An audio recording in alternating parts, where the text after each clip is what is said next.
እግዚአብሔር ሆይ ስለዚህ ቀን እናመሰግናለን። አንተ በሄድንበት መንገድ ሁሉ ከኛ ጋር ስለነበርክ ስምህ ይባረክ። አሁንም ደግሞ በዚህ ማለዳ ለልባችን ተናገረን። የማይጠፋ ተስፋ ስላለ ስምህ ይባረክ። ስለማንወድቅ፣ ስለማንሞት፣ ስለማንሸነፍ እናመሰግናለን። ድል በመንሳት ግን እንዞራለንና ካንተ የተነሳ ስምህ የተባረከ ይሁን በኢየሱስ ስም አሜን። እግዚአብሔር ስለዚህ ጊዜና ሰዓት እናመሰግናለን። ባለፈው ሐሙስ ለታ አንድ ትምህርት ጀምረናል። ክፍል አንዱን ፌስቡክ ላይ ለጥፈነው ነበር። እግዚአብሔር የተባረከ ይሁን። ባይ ዘ ዌይ በዚህ በሚዲያ ዲፓርትመንት እና በስነ ጽሁፍ ዲፓርትመንት የሰራችሁት ስራ ቤትዬ አም ፕራውድ ኦፍ ዩ። በጣም ደስ ብሎኛል። እግዚአብሔር የተባረከ ይሁን። ደስ የሚል ነገር ነው። ትላንትና ማታ ፍትህ እየነገረችኝ ነበረ። እስከ ሌሊት 2 ሰዓት ድረስ ቁጭ ብለው ነው የሰሩት በዚህ በፕሮግራሙ በኮንፈረንሱ ግርግር ላይ ማለት ነው። እና በዛ ቢዚ ሞመንት ላይ ይሄንን ዋጋ ከፍላችሁ ስለሰራችሁ የገረመኝ የት ጊዜ ያገኛችሁ የት ተገናኛችሁ ስላት ትላንት ነው የጠየኳት። ከመቅረቡ በፊት እዩ ቼክ አድርጌው ብለውኝ ማለት ነው። ሌሊት 2 ሰዓት ድረስ ቆይተን የሰራ ነው ባለው አይሴዶ ጌታ ይባርካችሁ።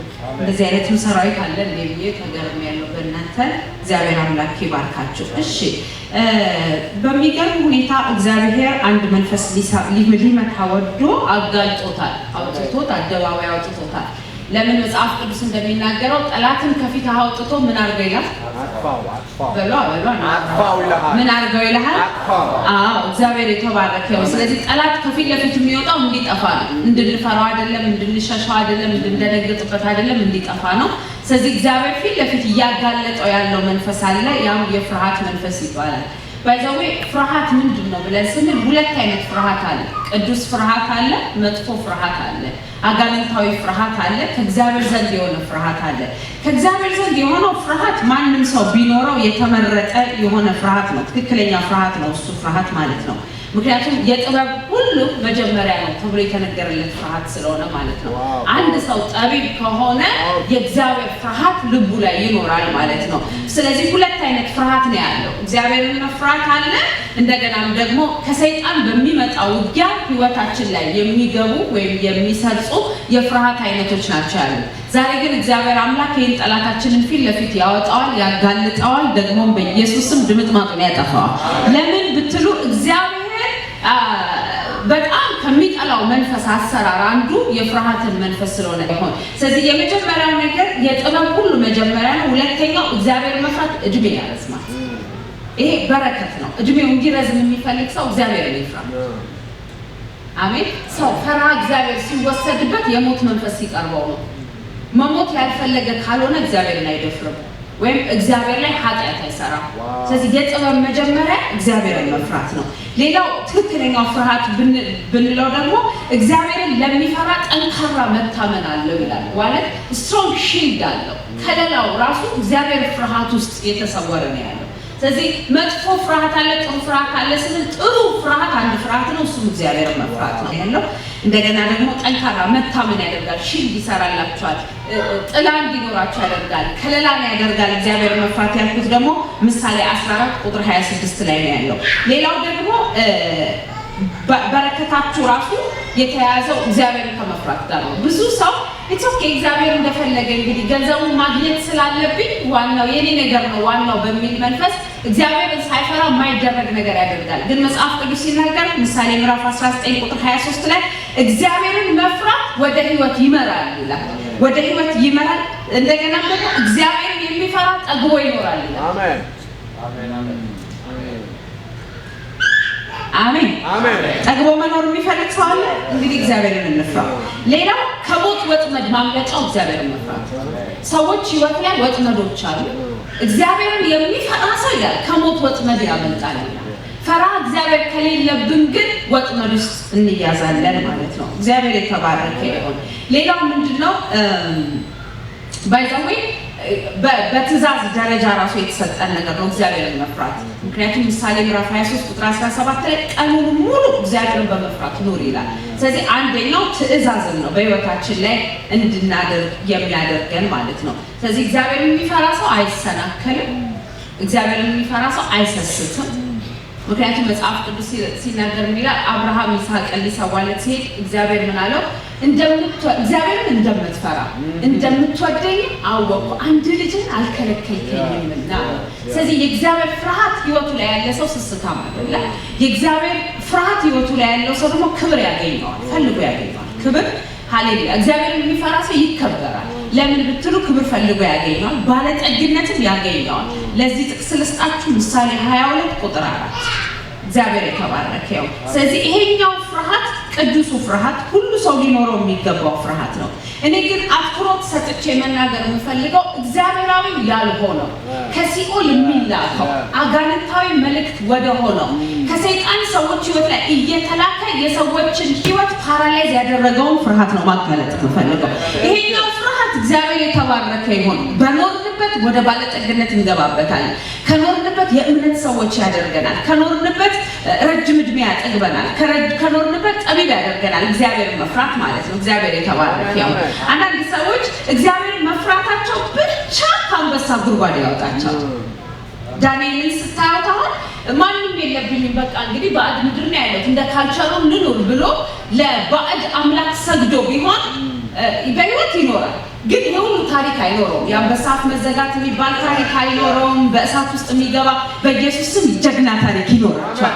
ከእግዚአብሔር ፍርሃት የተነሳ ታሪክ ሰሪዎች መሆን እንጀምራለን ነው። ስለዚህ እግዚአብሔርን መፍራት የጥበብ ሁሉ መጀመሪያ ነው፣ ደግሞ ብሌሲንግ ነው። እግዚአብሔር የተባረከ ይሁን።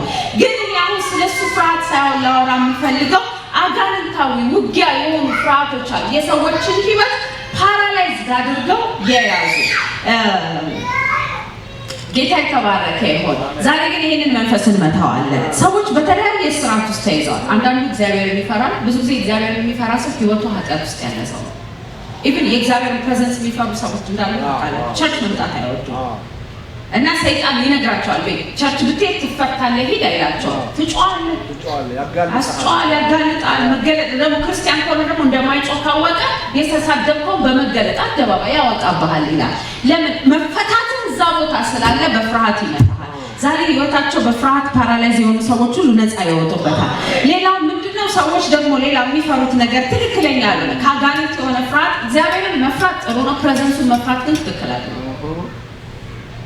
እግዚአብሔርን መፍራት ማለት እኔ እፈራዋለሁ፣ በቃ እኔ እንዲናገረኝም አልፈልግም፣ እኔ ወደሱ ሁሉና ሞቅ ወዳለበት ነገር መግባት አልፈልግም፣ በቃ ይሄ እንዲህ ሲዘመር ሲመለክ የሆነ ፕሬዘንስ ሲመጣ አልወድም፣ ውጣ ውጣ ይለኛል ካለ የሆነ ወይ መውጣት ያለበት አለ ወይ ደግሞ አታክ እየተደረገ ያለው ሰውየው በፍርሃት መንፈስ ነው ማለት ነው።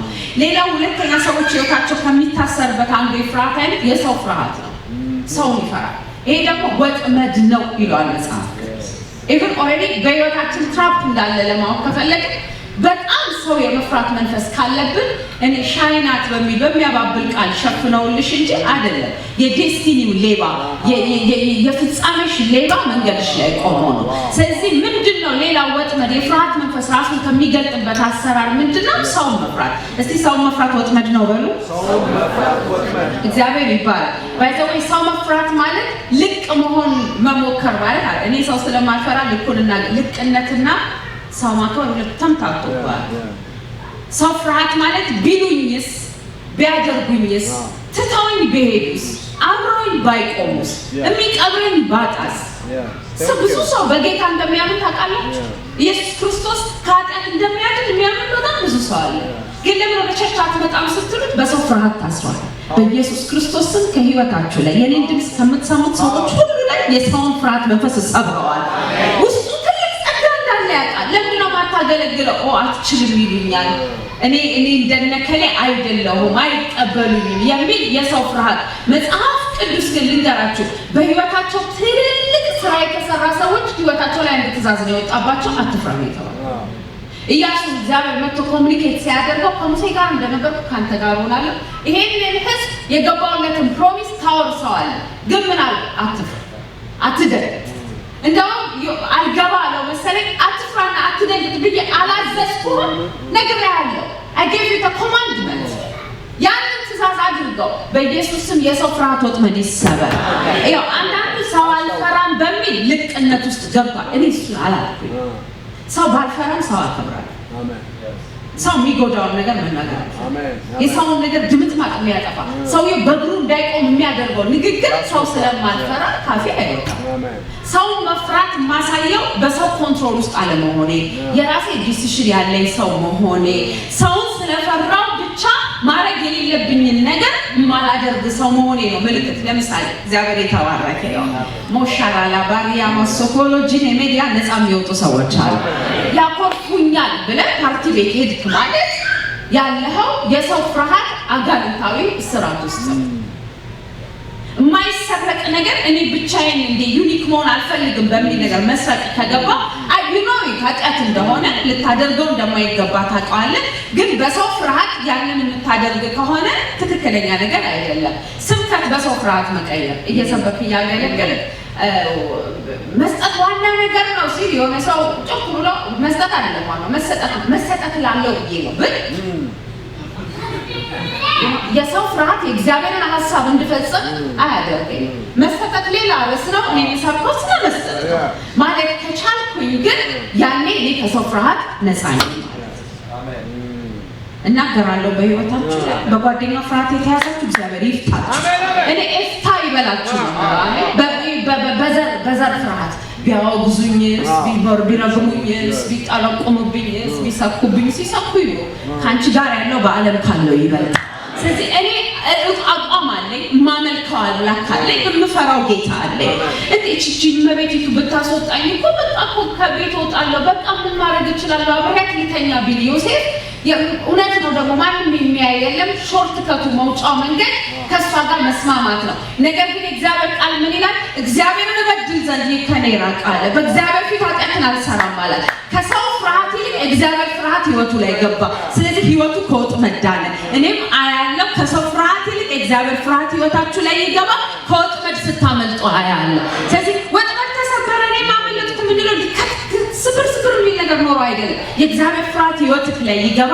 ኖ እኔ ይህንን አላደርገውም፣ ራሴን በዚህ ነገር አላረክሰውም የሚል ሀሳብ ውስጥ ይገባ።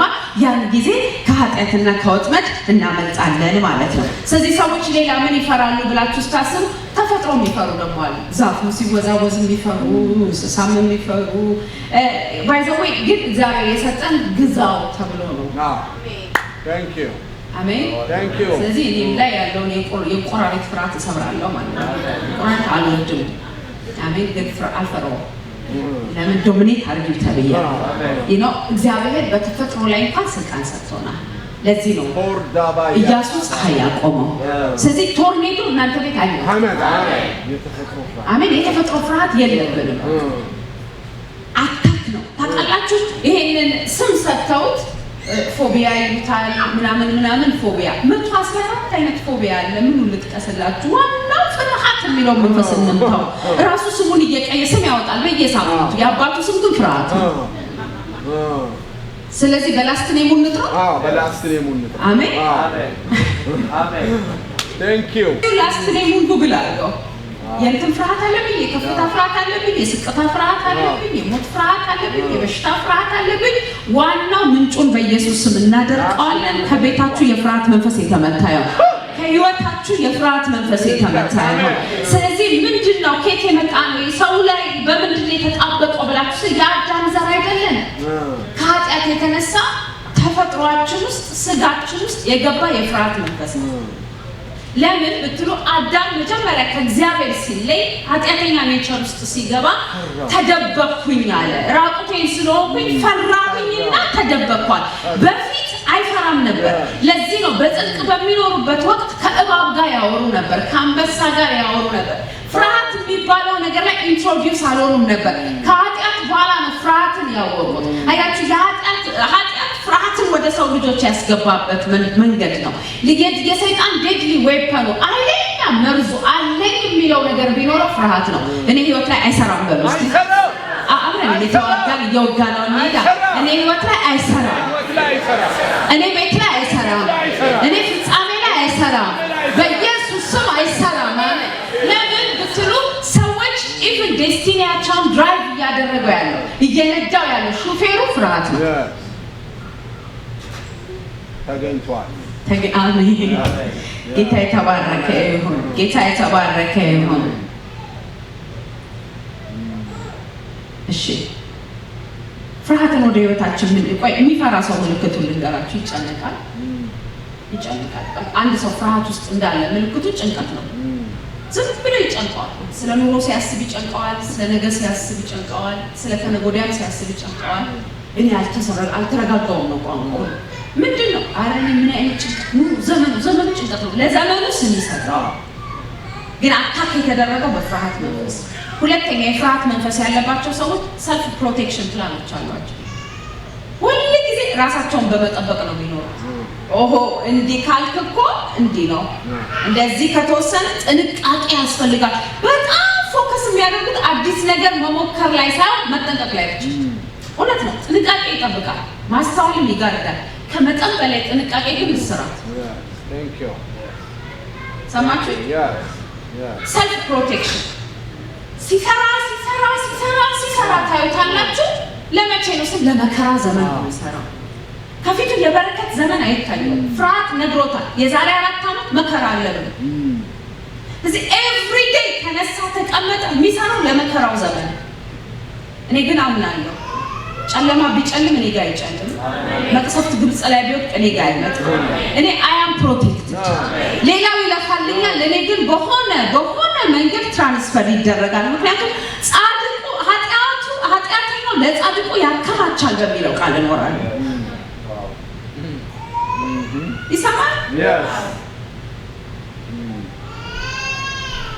ሰልፍ ፕሮቴክሽን ያን ሰው ያያችሁት ማታ ላይ መጥቶ እንትን ያለው ሰውዬ በቃ ነፍሴ የሁሉ መዘራውልሽ ብይ ጠጭ የሚገባውን ኢንሹራንስ ገብቼ ይልሻል አለ የሚባለው ከፈረጃ አድርጌ ይልሻለሁ ሲለው መጽሐፍ ቅዱስ ምን ይላል? አንተ ማይክል ጃክሰን እኔ እንደዚህ አይነት ነገር ብዙ ስለማለቅበት ታርጉልኝ ተከሳሳትኩኝ። እናንተ ጉግል አድርጋችሁ ትክክለኛውን አገኙት። ግን እንደሰማሁት ምክንያቱም አሁን ስለሆነ ይመጣልኝ ጉግል አላደረኩትም። የሚተነፍሰውን አየር ሁሉ ቤቱ ላይ በባለት በቃ ንጹህ አየር ለመተንፈስ ነው የሚኖረው። እውነት ፍርሃት ነው እንደሱ የሚያደርገው እንጂ አቶሚስት ተራ ማድገን ምንም አልሆነም። በተነፈሰ አይደለም አምኖ በኖረ ነው። አሜን አሜን።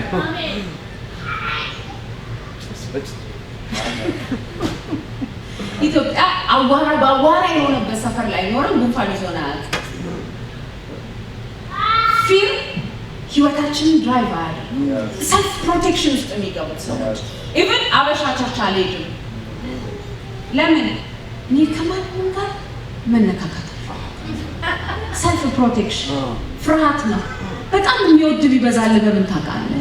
በጣም የሚያቅፍ ቢበዛል በምን ታውቃለህ? እግዚአብሔር ታላቅ አገልጋይ አድርጎ ቢያስ እሱን ብትፈራሽ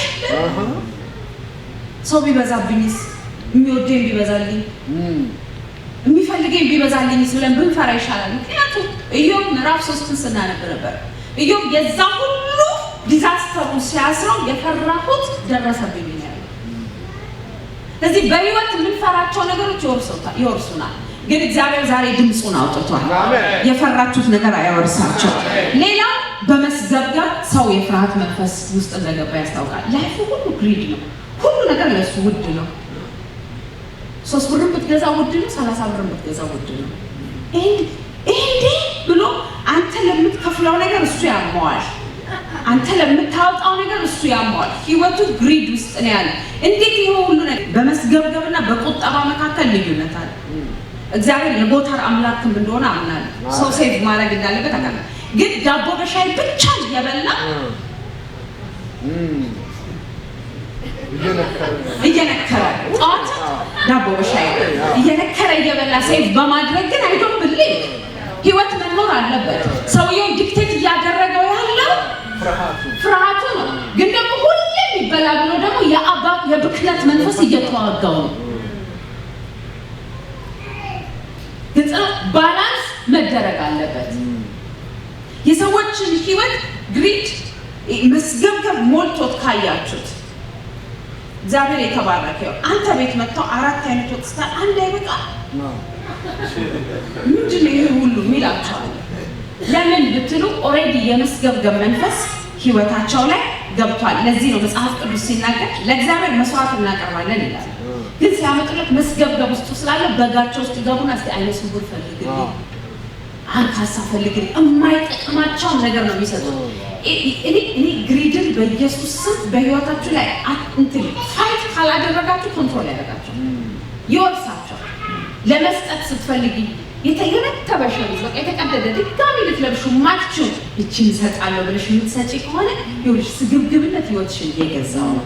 እንደውም ወደሚያምረው ስታይ የሚያምሽ ከሆነ ይስሐቄ ነው ከቤቴ ብለሽ ወስደሽ ማረዳት ፋይት ዩር ፋይት። ለምን መሰላችሁ? ጦርነታችሁን ካልተዋጋችሁት ያሸንፋችሁ። ሰዎች አስራታቸውን መክፈል ፕሮስፐር እንደሚያደርጋቸው ያውቃል። ድጋሚ ሊሰበቁ አይገባቸው። ግን ህይወታቸውን ፍርሃት ስለሚሞላ እንዲህ ከ600 ብር ላይ 60 ብር ተነስቶ ምን ሊኮን ነው በሚል ፍርሃት ከበረከታቸው ይወጣሉ። መስገብገብ ህይወታቸውን ይዛል። ስለዚህ ፍርሃት ህይወታችንን ኮንትሮል የሚያደርገው ከሆነ ምልክቱ ስግብግብነት። ኢየሱስ ክርስቶስ ግን ስለሱ ሲነገር በተነ ይላል። እስቲ በሉልኝ ጥቅስ በተነ ለምስኪኖችን ሰጠ ጽድቆ ለዘላለም ይኖራል። የፍርሃት መንፈስ የሌለበት ሰው የሚገለጠው ያለበት ሰው ሌላው አለመታዘዝ ነው። የሚፈራ ሰው አይታዘዝም። ዲስኦቢዲየንስ ሰዎች ህይወት ላይ ከሚመጣበት አንዱ መንገድ የታዘዙት ትእዛዝ ስለማይገባቸው አይደለም፣ ስለሚፈሩ። ሳኦል እኔ ሳልመጣ እንዳትሰዋ ተብሏል። ሲመጣ ግን ህዝቡን ፈራው፣ ትቶኝ ይሄዳል ቢካረኳል። ሰዎች መታዘዝ በህይወታቸው እንዳይኖር የሚያደርጋቸው የፍርሃት መንፈስ ህይወታቸው ላይ ሲሰራ ነው።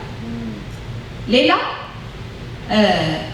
አንዳንድ ሰዎች ደግሞ ታዘዙ የሚያምን ከማያምን ጋር ምንም ህብረት የለውም። ጌታን ጠብቂ፣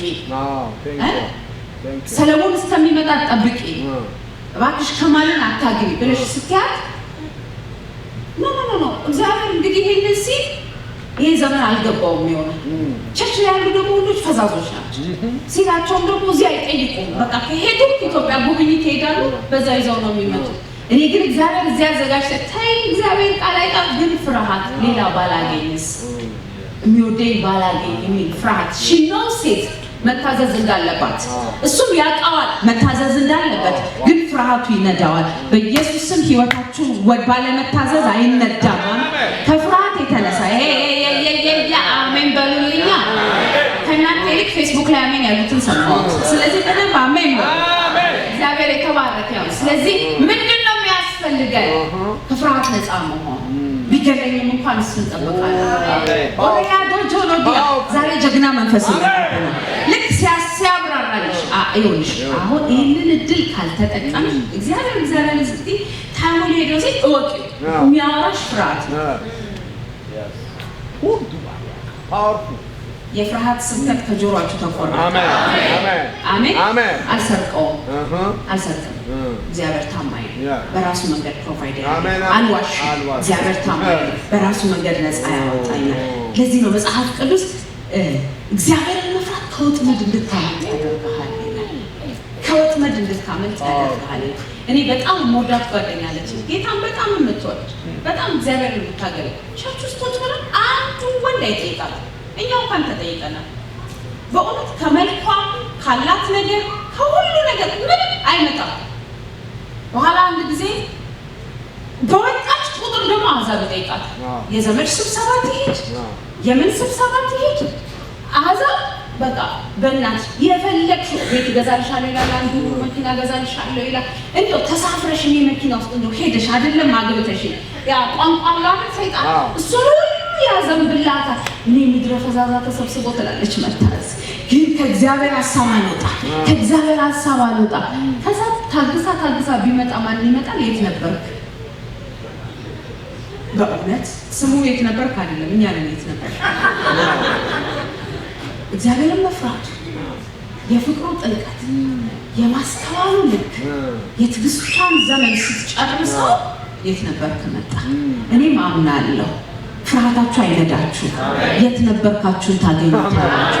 ለምን ብትሉ እግዚአብሔርን መፍራት ከወጥመድ ያስመልጣል። ግን እድሜን መፍራት ኑሮን መፍራት ወጥመድ ውስጥ ይከታል። ስለዚህ እግዚአብሔር የተባረከ ይሁን። ሌላው ፈሪዎች አንድ ቦታ በቃ ቆሞ ይቀራል። አንድ ቦታ ምንም ውሳኔ መወሰን አይችልም። ወይ ወደፊት አይሄዱ ወይ ወደ ኋላ። በህይወታችሁ ላይ ያለ ውሳኔ መወሰን አቅቶ አንድ ቦታ የተከላችሁን የፍርሃት መንፈስ አሁን እነቅለዋል። 40 ዓመት እጮኝነት ምን ማለት ነው? 40 ዓመት እጮኝነት ላይ የረዳችሁ እግዚአብሔር ለጋብቻም ይረዳል። አሜን። ዲሲሽን እንዳልወስድ ስራው ቦታ እንዳለቀ ታውቀዋለህ። መንፈስ ያውቀዋል። ቢዝነስ መጀመር እንዳለብህ ያውቃል። ግን ፍርሃት ይመጣል። የቤት ኪራይ አንተ ተጎትተህ ሆሻራ ስትወጣ ያሳያል። እሱን ያደርገና አንድ ቦታ ያቆመሃል። ነገር ግን እኔ ዛሬ ሰብራለሁ፣ ከትውልዱ ላይ ሰብራለሁ። ባይዘዌ እናንተ ብቻ አይደላችሁ የምትሰሙት ይሄንን መልእክት። በእውነት በጣም ብዙ ሰው ነፃ እየወጣበት ነው። አይበሶ አሜን። ሐሙስ ዕለት ሰብኬ ጠዋት ስነሳ 1600 ሰው አይቶታል። እና እንዳለ ሰው ፓስተርዬ ኢንቦክሱ ላይ ደግሞ ብታይ ጉድ ምስክርነት የሰማው። ስለዚህ ጄኔሬሽኑን ነፃ እያወጣ እንዳለ አምላክ ያልተሳሳተም ፍርሃትን አጋልጩ ሲለኝ፣ ስለዚህ በኢየሱስ ስም አጋልጠዋለሁ። ተወስኗታላችሁ፣ ፍርሃት አይዛችሁ። ወደ ሀገራችሁ ብትሄዱ እንደምትባረኩ የምታውቁ ሰዎች ዛሬ ግቡና ፓክ አድርጉልኝ። በእውነት በረከታችሁ እዛ እንደተያያዘ ከሞታችሁ አልፋችሁ መቀመጥ ያለባችሁ ሰዎች ተቀመጡ። ከተማ መቀየር ያለባችሁ አንድ ሳይሲቭ አድርጎ ትምህርት ቤት አንድ ቀን እገባለሁ፣ ኑሮ አንድ ቀን እጀምራለሁ፣ እንትን አንድ ቀን አደርጋለሁ የሚለው መንፈስ በኢየሱስ ስም እወጋዋለሁ። አለመወሰን ኃጢአት ነው። ሰዎች የማይወስኑት ከፍርሃት የተነሳ ነው። ፓራላይዝ ይሆናሉ። አንድ ቦታ የዛሬ ዓመት ስትነግራቸው ያንን ራዕይ ነግሯል። 2 ዓመት ያንን ራዕይ፣ 3ኛው ዓመት ያንን ራዕይ። እግዚአብሔር ደግሞ ያጅ ነው። እግዚአብሔር ተራማጅ ነው። አብርሃም ካሌብ ትቶክ ሌላ ሰው ሲያገኝ ይሄዳል። ለዚህ ነው መጽሐፍ ቅዱስ ሲናገር ሄኖክ አካሄዱ ከእግዚአብሔር ጋር አደረገ። ስለዚህ አልተገኘም። ትሄጃለሽ አትሄጂም፣ ትራመጃለሽ አትራመጂም፣ ትወስኛለሽ አትወስኝም። አለበለዚያ ነገ የሚባል ቀን የለም። ነገ ዛሬ ነው። ፍሬዎች ግን ሁሉ ጊዜ ሳይወስኑ ይኖራል። ባይዘው ይሄንን የእግዚአብሔር መንፈስ ሲያስረዳኝ ብሳሳትም በወስን ይሻለኛል ነው። በኋላ ልሳገባል ግን ደግሞ most of the time አልሳሳትም። በተለይ እንደ እግዚአብሔር ቃል አድርጌ ሰው ለካ አታክሞ ነው አልገባኝ። መሄድ አለብኝ የለብኝ፣ መቀመጥ አለብኝ የለብኝ፣ መቆም አለብኝ የለብኝ። ሁሉ ጊዜ ህይወታችንን ጭንቀት ውስጥ የሚያደርገን እሱ ይሆናል። ስለዚህ ጭንቀት ያለባቸው ሰዎች የሚገለጠው በዚህ ነው። ሌላው ሽሽት ነው። የፍርሃት ሰዎች ይሸሻሉ።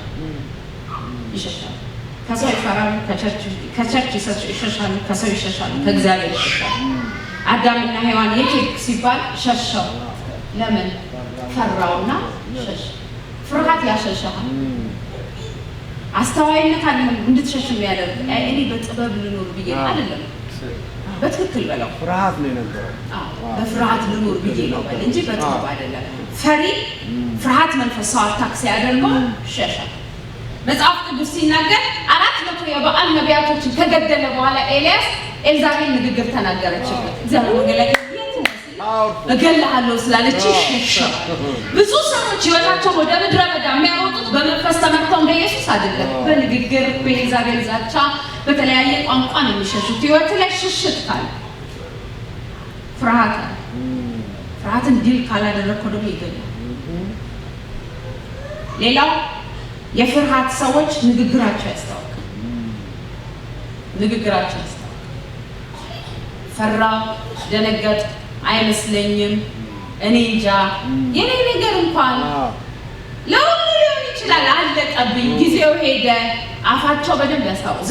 ዘመኑ በተለይ ዘመኑ አመናቸው ፈጠጥ አድርገው ዘመኑ አፋቸው ላይ ያስታውቃል፣ ነገራቸው ላይ ያስታውቃል። እኔ ግን በዚህ ዘመን መካከል ድል ነሽ። የቀኑ ክፋቱ ይበቃዋል፣ አምላኬ ግን ከዛ በላይ ነው። አሜን። ቅድም የሁሉም በላይ ስንባል ነበር። እግዚአብሔር የበላይ ነው። ስለዚህ አፋችን ላይ ፍርሃት እንዳለና እንደሌለ ያስታውቃል። ባይዘው ፍርሃት ይሸተታል። ለዚህ ነው ውሻ ራሱ እንደፈራ ካወቀ ይነክሳል። ሰይጣንም ከፈራለት ይነክሳል። ባይዘው ፍርሃታችንን ሁሉ ኢየሱስ ተሸክሟል። መፍራት የለብንም። ለምን መሰላችሁ? ኢየሱስ ክርስቶስ የደም ላብ እስከሚያልበው ተጨነቀ። ታስታውሳላችሁ? የጸለየበት ቦታ ላይ ኢየሱስ የደም ላብ አላበው። የደም ላብ አላበው ማለት ምን እንደሆነ ታውቃላችሁ? የሕክምና አዋቂዎች ሲናገሩ ሰዎች ከመጠን በላይ ሲጨነቁ ስራቸው ይወጣጣል። ስራቸው ሲወጣጣል ቲር ያደርግና ትንንሹ ደም ስራቸው ደም አብሮ ይበጠሳል። ሲበጠስ ከላባቸው ጋር የተቀላቀለ ደም ያወጣሉ።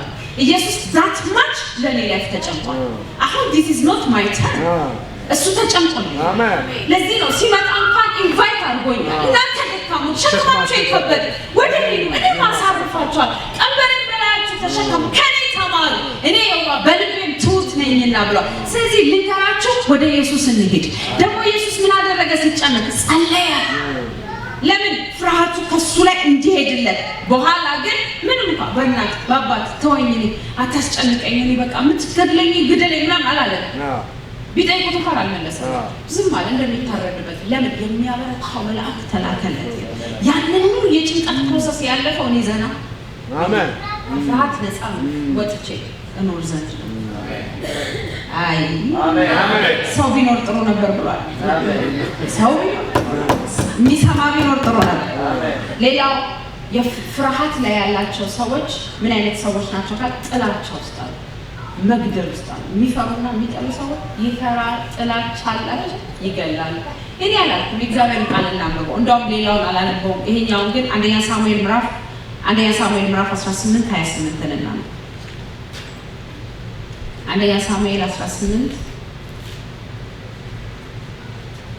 ስንት ነው ያልኩት? 18:28 ሳኦልም እግዚአብሔር ከዳዊት ጋር እንደሆነ አየ፣ እስራኤል ሁሉ ወደዱት። ሳኦልም ዳዊትን አጥብቆ ፈራው። ሳኦልም እድሜውን ሁሉ ለዳዊት ጠላት ሆነ። አያችሁ፣ እግዚአብሔር ከሱ ጋር እንዳለ ሲያውቅ ሳኦል ፍርሃት ገባበት። አለ ያ ፍርሃቱ ወደ ጠላትነት ቀየረው። አላገኛችሁትም? አንደኛ ሳሙኤል ምዕራፍ 18:28 ሳኦልም እግዚአብሔር ከዳዊት ጋር እንደሆነ አየ፣ እስራኤልን ሁሉ ወደዱት። ሳኦልም ዳዊትን አጥብቆ ፈራው። ሳኦልም እድሜውን ሁሉ ለዳዊት ጠላት ሆነ። ወይኔ ያለ በቃ ይሄ ሰውዬ ጉዴ ፈላ ብሎ ፍርሃት ገባ። በቃ ተነሳ፣ ሄደ። ያ ፍርሃቱ ኢንሴኪዩሪቲ ከተተበት። ለዚህ ነው ባለፈው ሳስተምር ስፒሪት ኦፍ ኢንሴኪዩሪቲ ምንጩ ፍርሃት ነው ያልኩት፣ ይበልጠኛል ብሎ ስለፈራ።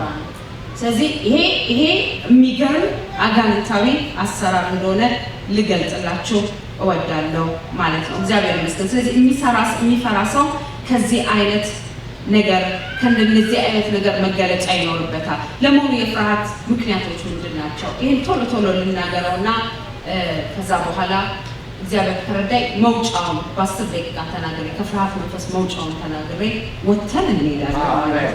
እግዚአብሔር የተባረከ ይሁን። ምክንያቶቹ ምንድን ናቸው? የፍርሃት ምክንያት ምንድን ነው? ወይም ሶርስ ኦፍ ፊር ምንድን ነው ብላችሁ ስጠይቁ የመጀመሪያው ነገር ኃጢአት። ህይወታችን ላይ የምንለማመደው ኃጢአት ካለ ፈሪ ያደርገናል።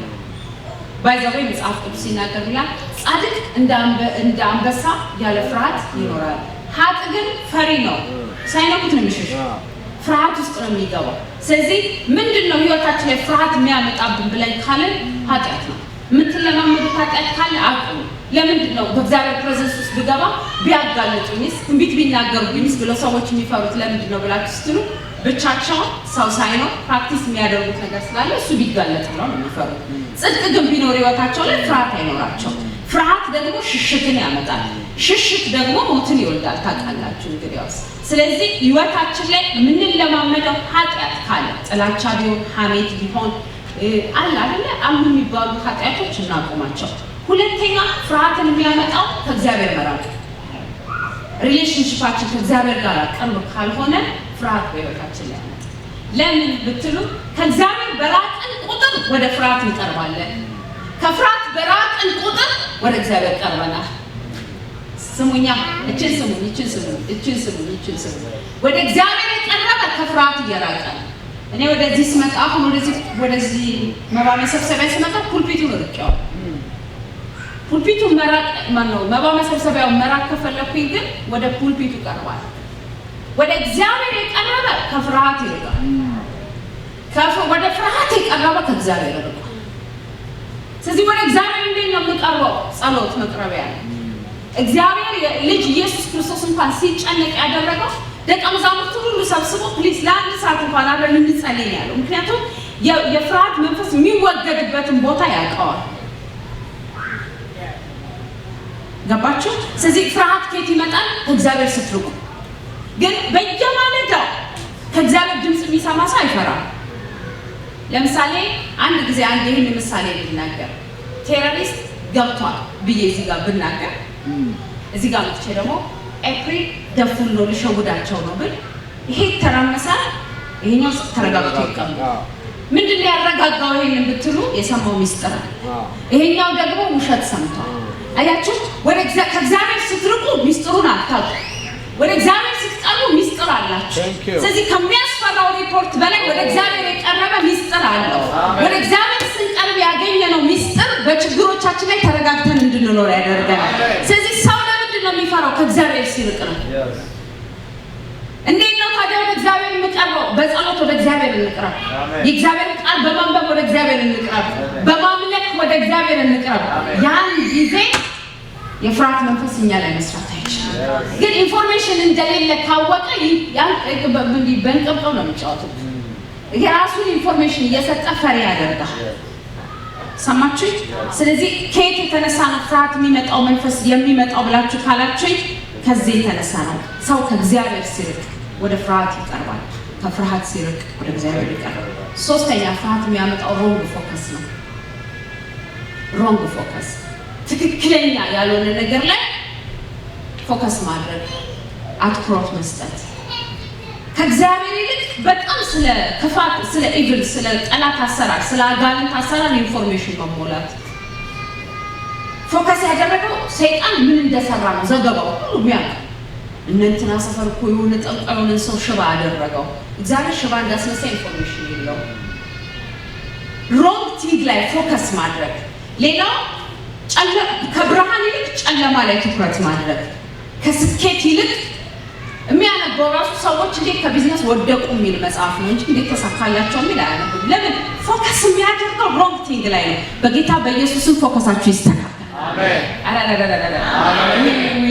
ምን ሆናችኋል መጀመሪያ ነበር ቡናውን መስጠት እዚህ ሳትገቡ እግዚአብሔር የተባረከ ይሁን ሮንግ ነገር ላይ ፎከስ ማድረግ ሰዎች ከስኬታቸው ይልቅ የተሳሳቱት ነገር ላይ አይናቸውን እንዲያተኩሩ ማድረግ ከዚህ በፊት የሰሩት ስህተት ላይ ሁልጊዜ የሚያስቡት ትላንት የወደቁትን ውድቀት ትላንት የተሳሳቱትን ስህተት ትላንት ያበላሹት ነገር ላይ ፎከስ ማድረግ ሮንግ ፎከስ ፍርሃትን ያመጣል ሌላው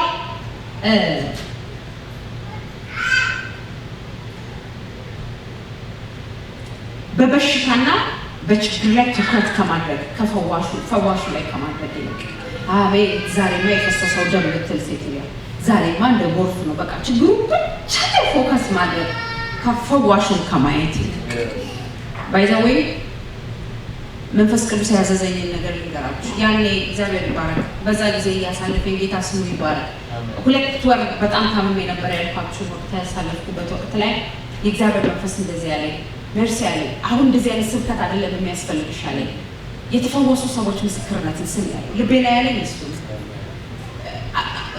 ይሄንን ኢንፎርሜሽን አይደለም መስማት ያለብሽ የተፈወሱትን ሰዎች ስም ያለኝ ከዛ ገባሁኝ ከዛ ሚራክለስሊ ደግሞ የተፈወሱት ዲስ ኢዝ ሱፐርናቹራል ቴስቲሞኒ ደግሞ መስማት ጀመረ እሱን እየሰማው ሲሄድ እምነቴ እያደገ መጣ ሮንግ ነገር ላይ ፎከስ ማድረግ ይገላል ግን ትክክለኛው ነገር ላይ ፎከስ ማድረግ ፈውስን ያመጣል ስለዚህ ሰዎች ለምን ይፈራሉ ብትሉኝ ስህተት የሆነ ነገር ላይ ትክክለኛ ያለው ነገር ላይ ፎከስ ስለሚያደርጉ ነው ስለዚህ ከህመማችን ይልቅ እዛ ላይ ፎከስ እና ከችግራችን ይልቅ መፍትሄ ላይ ፎከስ እና ከድህነታችን ይልቅ ሰፕላየሩ ላይ አቅራቢው ላይ ከሌለን ጓዳ ባዶነት ይልቅ ባንክ አካውንታችንን ከማየት እግዚአብሔርን ማየት እንጀምር ጌታ የተባረከ ይሁን አሜን ስለዚህ እነዚህ ነገሮች ናቸው ፍርሃትን የሚያመጡት። ሮንግ ፎከስ። ምን ይሉኛል ሰዎች ስለኔ ምን ያወሩ ይበሏ ያወራ እኔ ወደፊት ይሄዳል። አሜን አሜን። እነሱ የሚያወሩትን እኔ በሌለውበት የሚያወሩት ጣቢያ ላይ ተገኝቼ ሽባውን አልቀመጥ ያወሩትን ያወሩ ወደፊት ይሄዳል ብሎ ማለት ነው። እግዚአብሔር የተባረከ ምናልባት ጌታ ይባል የሐኪም ወረቀትን ደርሶ ከሆነ ሪፖርቱ ላይ ፎከስ አታድርግ ማሽናቸው ባይሰራስ። አሜን አሜን። አይ ሪሜምበር አንድ መንፈሳዊ አባት ምን አደረጉ እንዴ አላቸው። ደግሞ ያከማቸው የሳቸው ቸርች ሜምበር ነው። ብለድ ፕሬሸሩት እኮ በጣም ሃይ ነው ቢሾፕ መድኃኒት መጀመር አለብህ ሲል ያንተ ነው ይልካው የማን ነው ይልካው ያንተ ነው የኔ ሊሆን አይችልም። እንደገና ለካ አሁንም ያው ነው እንደገና ለካ አሁንም ያው ወቃ በእምነትና በስፖርት ዋጋዋለሁ ያንተ እንደሆነ አረጋግጣለሁ ብለው ተይ እግዚአብሔር የተባረከ በወሩ ቼክ ሲያደርጋቸው ሄለን ለምን ቢባል ከሪፖርቱ በላይ ከማሽኑ ድምጽ በላይ ፎከስ ያደረገው ፈዋሹ ላይ ፎከሳችንን የምናደርግበት ነገር ፕሮዲዩስ የሚያደርገው ፍርሃትን ነው። ዛሬ ደግሞ ስንት ነጥብ ጨመራሉ፣ ዛሬ ደግሞ ሪፖርቱ ምን አላሉ። ኧረ ዝም በል ፎከስ ኦን ጋድ ፎከስ ኦን ጋድ። አሜን እግዚአብሔር የተባረከ ይሁን። አንዲት ልጅ አገኘሁኝ ፖዚቲቭ ነሽ ብለው በአንድ በሽታ ሪፖርት ሰጥቷታል።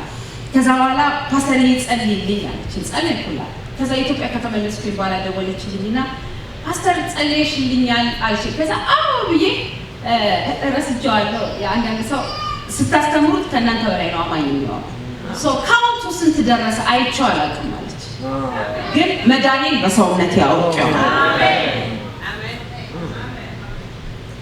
አም ሶሪ አልኩ።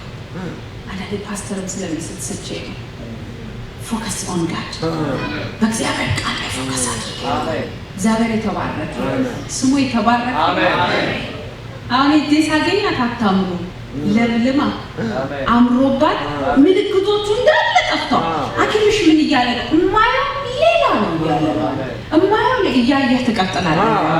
እግዚአብሔር የተባረከ ይሁን። ስለዚህ ከፍርሃት ነፃ የምንወጣበት መንገድ ፎከስ ማስተካከል ነው። አሜን። ይውላችሁ ፎከስሽን ዲስትራክት ሊያደርግ ሰይጣን በኢንፎርሜሽን ይመጣል። የማይሆን ኢንፎርሜሽን በመስጠት ጆሮሽን እምቢ ስትይው ማታ ይመጣል። በህልም መኪና ሲደፈጥጥ ህልም ለምን እንደምታየው ልንገራችሁ። የሚፈርስ ከሆነ እንድታፈርሱት፣ የሚሆን ከሆነ እንድትጠብቁት እንጂ የሚሆንብንን ነገር አይደለም። በረከት ከሆነ ይሆንብኛል እጠብቀዋለሁ። እንደውም እናጠቃለን ይሄ በህልሜ ያየሁትን $1 ሚሊዮን አስለቀቃለሁ እላለሁ። በረከት ሲወድቅብኝ ያየሁት ጨፍላቂ ሲወድቅ ካየው ግን ጨፈልቀኛች ፕላንህን አፈርስባለሁ። ምክንያቱም ያ ከእግዚአብሔር አይመጣም። ያየው ይሄ የመኪና አደጋ ላይ እንዲህ ሲደፈጥጥ ያየ አምላክም ካሳየ እንድታፈርሰው ሲደፈጥጥ አይቷል። እኔ ግን እንዳይደፈጥጥ አድርጌዋለሁ ማለት ነው። ስለዚህ ተነሳና ከህልም ቦታ ከነላብ ማለት ነው። አይ ነው እንዴት አድርጓችሁ እንደምትነሱ ከነላብ ተነሳና አምላኬ ሆይ ስለገለጥክ እቅዱን አመሰግናለሁ። ጠላት ይሄንን አስቧል፣ በአንተ ግን ድል እነሳዋለሁ። ሞቴን አልጠብቅም፣ ሞትን በሞቴ ሻክልኝ አምላክ ካለ በኢየሱስ ስም አፈርሰዋል። ይከራችሁ ብንሄድ እንኳን የጻድቅ ሞት መሄድ ይቻላል። በመኝታ ላይ መሄድ ይቻላል። ግዴታ የታየው ነገር መሆን የለበትም። አሜን በሉ፣ አሜን በሉ፣ አሜን በሉ። ፕላኖቹን ሁሉ አፈርሰዋል። ግን ምን እንላለን? ጌታ ተናግሮ የነበር እግሬ ሲቆረጥ ምንም የተናገረ ጌታ እቅዱን አሳይቶ ነበረ እንዳይቆረጥ ተነሳና ማለት ነው። ቅድ ይገለበጥ ይኸውላችሁ እግዚአብሔር ምስክሬ ነው። አንድ ቀን የፍርሃት መንፈስ በንግግርም ይገባል። ጌታ ይባላል። አንድ ቀን ኃይለኛ ስብከት ሰብኬ ኢትዮጵያ ቸርች ላይ በእሳት ወረድ። ልክ እንደወረድ ደስ የሚል ሱፍ የለበሳት ቀደም ያለች ቢሮ መጣና ፓስተር እግዚአብሔር ላንቺ መልእክት አለው ይላል። አላ ቁጭ ብሎ ንገረኝ ማለት ነው። ጌታ ይባላል። እኔ ደስ የሚለኝ ማለት ቤት ብሰማ እንደ ኮንፈርሜሽን ከሆነ ነው የምቀበለው። እግዚአብሔር ቀድሞ ነግሮኝ፣ ምክንያቱም ልጁ ነኝ። መጀመሪያ ለሳሚ ነግሮት ከዛ ለኔ ምን አድርጌው ምን አራራቀ ለኔ ነገረኝ። ግን ልጄ ደስ ይበላት ለአደባባይ ላወራላት ብሎ ለሳሚም ይነግረኛል። ከዛ በኋላ ሳሚም ኮንፈርም ያደርገኛል። እኔ በሱ ነው ማምነው ትንቢት ጌታ የተባረከ። ምክንያቱም ለእግዚአብሔር የእንጀራ ልጅ አይደለሁም፣ ቅርቡ ነኝ በጣም ኢንቲሜት እግዚአብሔር የተባረከ። ከዛ መጣና ምን አለኝ አለ አቤት ቁጭ በል እግዚአብሔር ቤትሽን አስተካክዪ ጊዜው ደርሷል ይችላል። ለምን ወስድሻለሁ አልመጣም ብለዋል።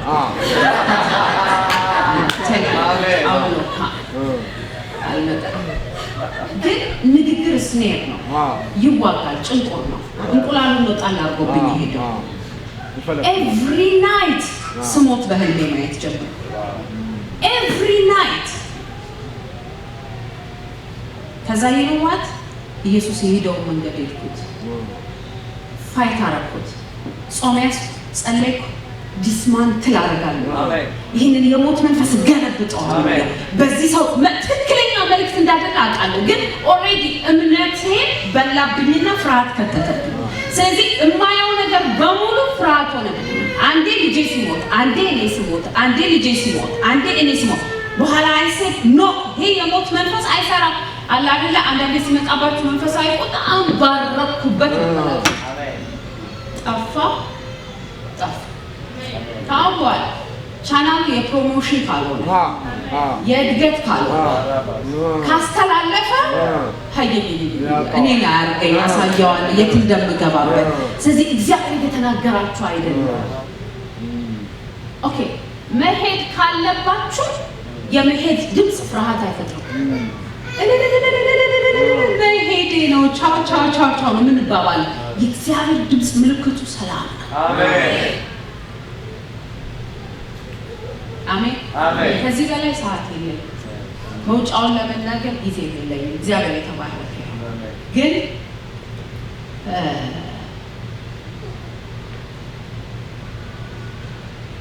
ሰዎች በፍርሃት ከሚጠቁበት አንዱ ነገር ሮንግ ነገር ላይ ፎከስ ነው። ህልማቸው ላይ ነው።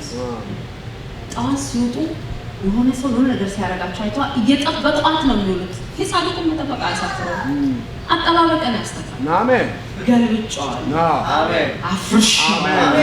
ከዚህ በላይ አሜን። እዚህ ጉባኤ ላይ ነበረች ማለት መንፈሳዊ ልጃችን ሌላ ከተማ አይነት አሁን በፌስቡክ እያየች ህልም አየዋለች። ጨለማው ወደ ህይወትሽ እየመጣ ስለሆነ ልንጸልይልሽ ይገባል ብላችሁ ስትሉኝ ወይኔ ጉዴ ሳይጸልዩልኝ የኳው ጨለማ እየመጣ ነው ፈርቼ ነበር አለች። ሐሙስ ዕለት ግን አትፍሩ የሚል ስብከት ስትሰብኪ ሰማው ፓስተር። የኔ ቃል ነበረ ጨለማ አይመጣም ወደ ህይወት። አሜን። ባንቺ እድሜ ያሉትን የገደለው መንፈስ አንቺን አይገልሽ። አሜን። ታንክ ዩ አሜን። ሌላውን የገደለው ሪፖርት አንተን አይገልም። አንተ አምላክ አለ፣ አንተ ቢዋጋ አለ። አሜን። በኢየሱስ ስም የፍርሃት መንፈስ ሰብረዋለሁ። ያን አንቺ ልጆችሽን አትቀብሪኝ አትድሪያለሽ። ንገር ቀብር ላይ አስገኝቶ ሲያሳይሽ ሰርጋቸው ደረሰ ያልሽ ነው። አሜን። ዝሙት ኃጢአት ሰርተህ ስትወድቅ ካሳየ ኖ ኖ ኖ ኖ ኔቨር ከዛ ዙርና አምላክ ጸጋ ስለምታበሳኝ አሜን። እግዚአብሔር ይመስገን። ሌላው ይሄንን መንፈስ ኦኬ በቃ መሄዳችን እግዚአብሔር የተባረከ ቆመን እንጸልያለን። መውጫ ሁለት ነገር እሺ።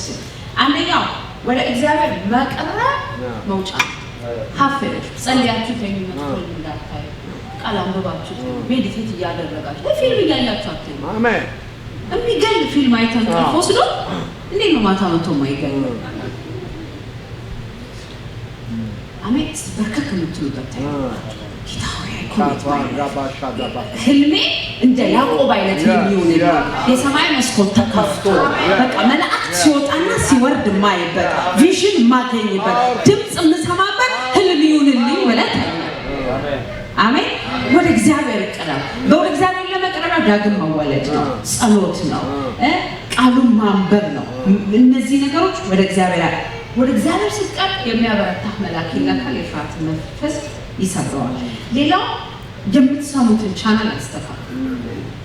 ከማንም ሰው እምነት ከመስማት መስማትን በእግዚአብሔር ቃል ባይዘው ፍርሃትን መስማት ፍርሃትን ከመስማት መስማትን ከዓለም ነው፣ መስማትን ከሰይጣን ነው፣ መስማትን ከሰው ነው። ፍርሃት ውጤት እምነት ደግሞ መስማትም ከእግዚአብሔር ቃል አሜን ስለዚህ እኛው ፍርሃቱ እንዲወጣ መስሚያህን አስተካክል ከማን ነው የምትሰማው ፍርሃት መውጫው መንገድ ሶስተኛው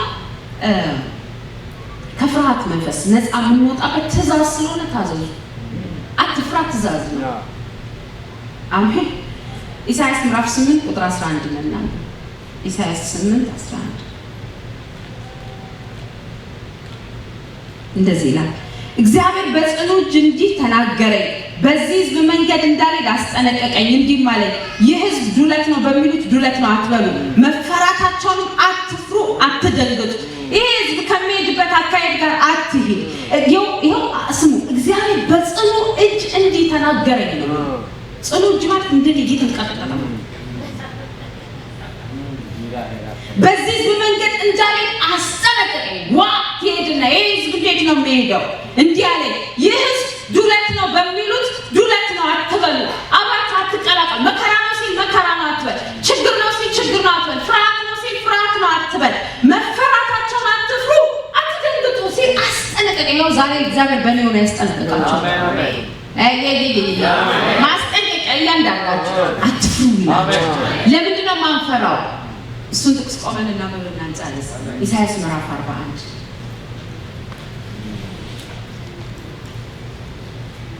ሁላችሁም አውጡት አብረን ነው የምናነበው ይሄን ጥቅስ ከዛን ጨርሳለን ፓስተርን ጋብዛለሁ ቁጥር 8 ላይ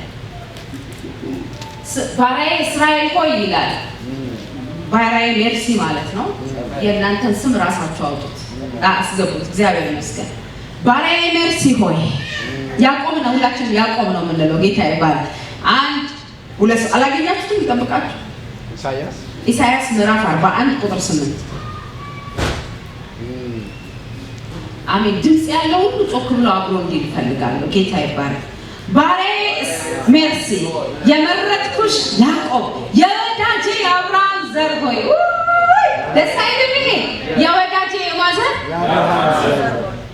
የማዘር አብርሃም ማን ነው የሚለው ወዳጄ ግን ኢየሱስ አይበልጥም ምን ማለት አሁን በአዲስ ኪዳን ምን የሚል ይመስላችኋል ባሪያዬ ሜርሲ የመረጥኩሽ ያዕቆብ የልጄ የኢየሱስ ክርስቶስ ልጅ የልጄ የኢየሱስ ዘር ነው የሚለን ጌታ ይባረክ አንተን ከምድር ዳርቻ የያዝኩ ከማዕፀንም የጠራውና አንተ ባሪያዬ ነህ መርጬሃለሁ አልጥልህም ያልኩ ሆይ እኔ ካንተ ጋር ነኝና እኔ አምላክ ነኝና ምን አደርግልሃለሁ አበረታሃለሁ እረዳሃለሁ በጽድቄም ቀኝ ደግፌ እይዝሃለሁ እነሆ የሚቆጡ ይዋረዳሉ የሚከራከሩ እንዳልነበሩ ይሆናሉ ከዛስ የሚጣሉህን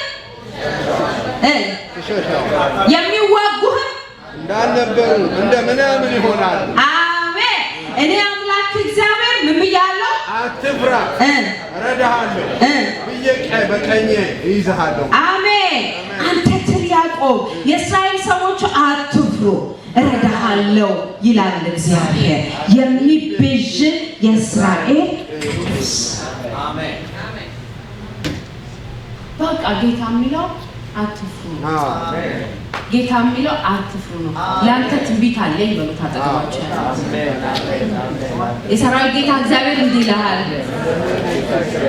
አትፍራ ቀኝ እጄን ይዤሃለሁ ተቤዥቼሃለሁ እኔ አምላክ ነኝ አትደንግጥ አበረታሃለሁ እረዳሃለሁ በጽድቄ ቀኝ ደግፌ እይዝሃለሁ የሚቆጡ ያፍራሉ ይዋረዳሉ የሚከራከሩ እንዳልነበሩ ይሆናሉ የሚጠሉ ትሻቸዋለህ አታገኛቸውም የሚዋጉ እንዳልነበሩ እንደምናምን ይሆናሉ እኔ አምላክ እግዚአብሔር አትፍራ እረዳሃለሁ ብዬ ቀኝህን ይዛለሁና